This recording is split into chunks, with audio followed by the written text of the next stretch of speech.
Salam əleykum xala. Xala, mən tələbəyəm, yolda qalmışam. Mən yol pulu verə bilərsiniz evə gedeyim? Yox, teşekkür ederim. Salam xanım, axşamınız xeyir. Xanım, mən tələbəyəm, sıxmasın, yolda qalmışam, yol pulum yoxdur. Mən yol pulu kömək eləyə bilərsiniz evə gedeyim? 5 manat verə bilərsiniz. Çox sağ olun. Xanım, video çəkirdik, bir dənə kameraya əl eləyin. Bilirdim bu. Kameraya əl eləyin. Buyurun. Salam əleykum qaqaş, axşamınız xeyir. Qaqaş, mən tələbəyəm, pis başa düşməyin ha.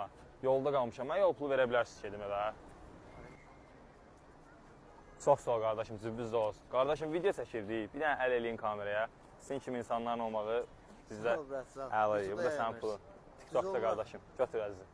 Sağ ol, brat. Cübbüzdə olasın. Var ol. Salam əleykum daydaylar, axşamınız xeyir. Əmi, mən tələbəyəm, yolda qalmışam, yol pulum yoxdur. Mənə kömək eləyə bilərsiniz evə gedeyim? 2 manat verirsən mənə. Çox sağ olun, cübbündə olsun. Buyurun, video çəkirdik.